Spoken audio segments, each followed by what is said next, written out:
You're in a hospital bed and you're dying of thirst. Not the kind of thirst where your mouth feels dry. The kind where your lips are cracked and bleeding.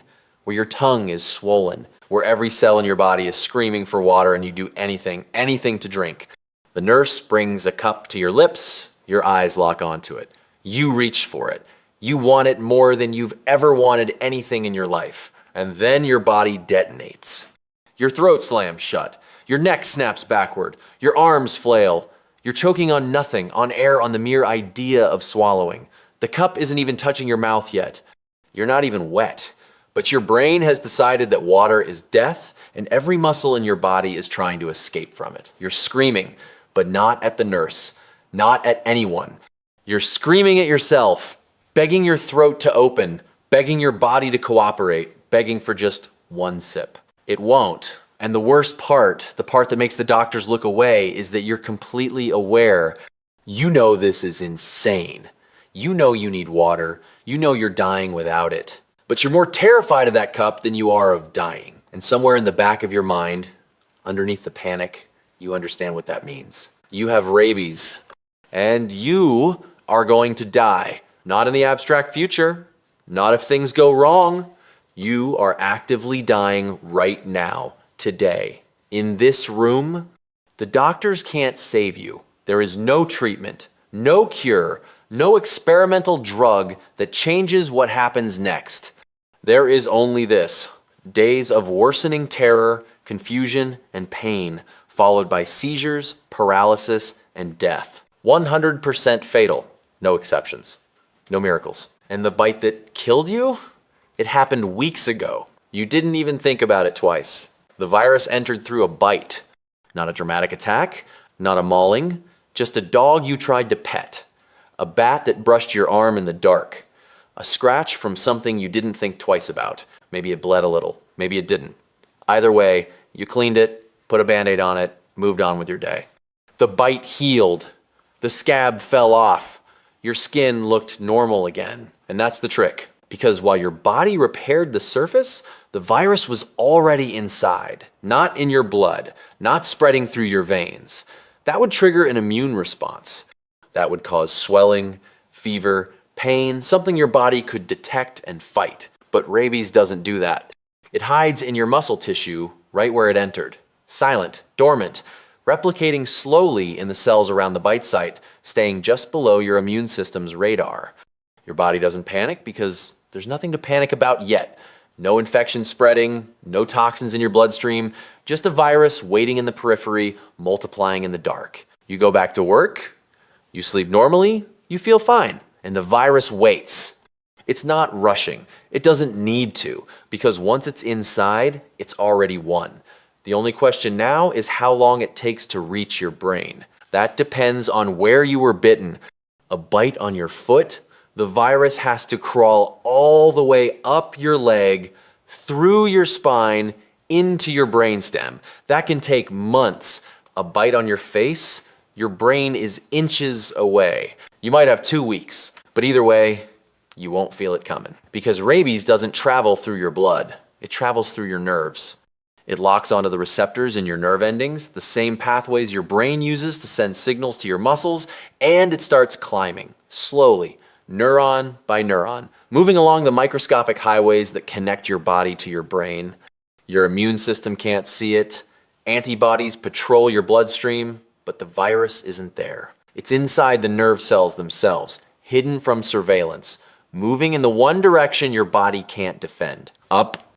And by the time you feel anything, by the time there's a headache, a tingle, a vague sense that something's wrong, it's already in your brainstem. At that point, you're not sick yet. You're dying. You just don't know it. Here's what makes rabies different from almost every other virus.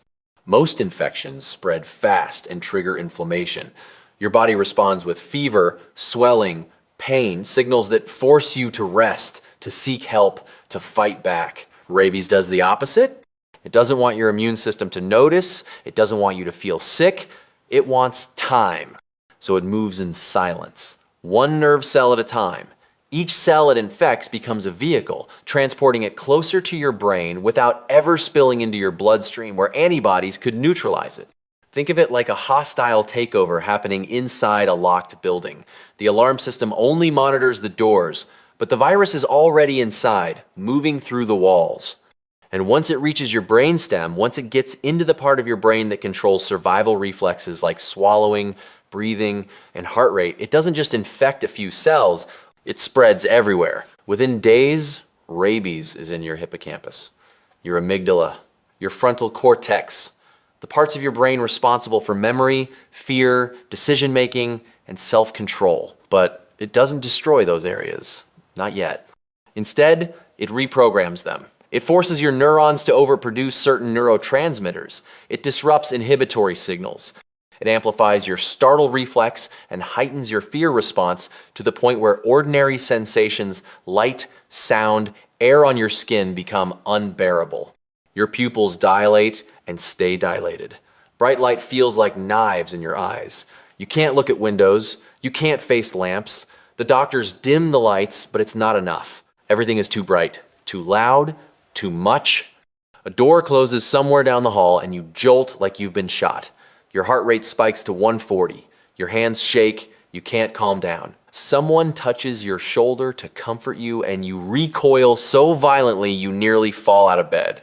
Your nervous system is stuck in maximum threat response. Every input is an attack. Every sound is danger. And you can't explain it to anyone because the part of your brain that regulates fear isn't listening to reason anymore. It's listening to the virus. And then it does something worse. It makes you terrified of water, not because you're dehydrated. You are dehydrated, your body is screaming for fluids, but that's not why you can't drink. The virus has infected the part of your brainstem that controls swallowing. Every time you try, your throat muscles spasm, your diaphragm locks, your airway closes involuntarily. It's not a conscious action. You're not choosing to refuse water. Your brain is forcing your body to reject it. Because somewhere in the virus's evolution, it learned that making you avoid water keeps you from washing the virus out of your mouth. And that matters. Because rabies is transmitted through saliva, the more you drool, the more you bite, the more you panic and lash out, the more likely you are to spread it. That's why the virus makes you aggressive. That's why it makes you hypersensitive to stimuli. It's not trying to kill you yet. It's trying to make you infectious. The hallucinations start next. Not wild, abstract visions. Small ones. Quiet ones. You see shadows move in your peripheral vision. You hear voices that aren't there. You're convinced someone is standing behind you, but when you turn, the room is empty. Your brain is misfiring. Neurons that should stay quiet are firing at random. Neurons that should activate are going silent. The balance that keeps your thoughts coherent is collapsing. But you're still you. You can still talk. You can still recognize faces. You still know your name, your family, where you are. That's what makes it unbearable.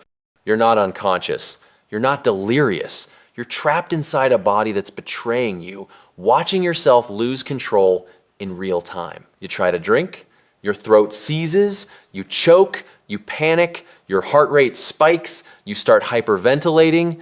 The doctors try to calm you down. They can't sedate you too much. Your brainstem is too unstable. Too much sedation and you stop breathing. So you stay awake, aware, feeling everything. The muscle spasms get worse. Not just in your throat now. Your arms jerk, your legs twitch. You can't stay still. Every few minutes, your whole body convulses, and there's nothing you can do to stop it. You're exhausted, but you can't sleep. The virus has hijacked your sleep-wake cycle. Your brain won't let you rest, and the thirst is unbearable. Your mouth tastes like metal and decay. Your saliva has become thick and ropey. You're drooling uncontrollably now, but you can't swallow it. It just pools in your mouth and drips down your chin. You do anything for water. You're begging for it. But the moment it's near you, your body revolts. You'd rather die than face that cup again. And you will, because at this point, there is no medical intervention that can stop what's happening. Rabies has a 100% fatality rate once symptoms begin. Not 99%, 100. Think about that for a second. In all of modern medicine, with all our technology, our ICUs, our ventilators, our drugs.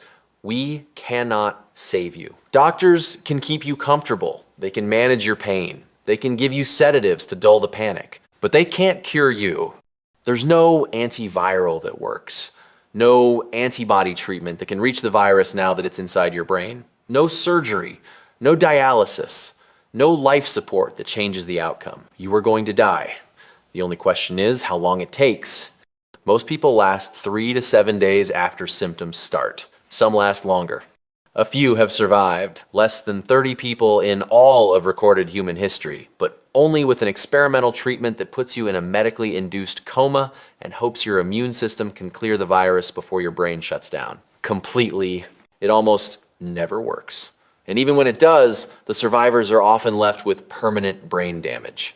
Memory loss, motor impairment, personality changes. You don't come back the same. For everyone else, the progression is the same.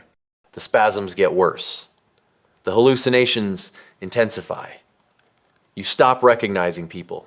You stop speaking coherently. And then your brainstem starts to fail. Your breathing becomes irregular, shallow, then rapid, then shallow again. Your heart rate spikes and drops unpredictably. You slip in and out of consciousness. When you're awake, you're confused, agitated, sometimes violent. And then the seizures start. Your whole body locks up. Your back arches. Your muscles contract so hard they can fracture your bones. Eventually, your heart stops. Or you stop breathing. Or your brain swells so much it herniates through the base of your skull. But by that point, you're not aware anymore.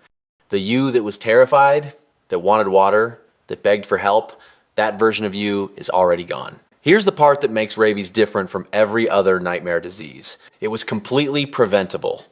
If you get the vaccine immediately after exposure, before the virus reaches your nerves, you're fine. The antibodies neutralize it, you walk away. But most people don't know they need it. Because the bite didn't seem serious, the animal didn't look sick, the wound healed, and by the time the symptoms start, by the time you're in the hospital with hydrophobia and muscle spasms, it's too late. The vaccine doesn't work anymore. The antibodies can't reach the virus. It's already in your brain. And once it's there, you don't get better. You just run out of time. Rabies is still killing 59,000 people a year, most of them children, most of them in places where the vaccine isn't easily accessible.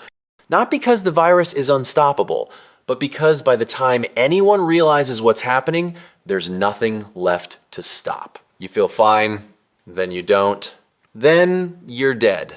And the worst part, the thing that sits with you long after the explanation ends, is how preventable it was. Not through luck, not through some experimental treatment, through a vaccine that's been around for over a century, but you have to get it before you feel anything. Because once you feel it, you're already gone,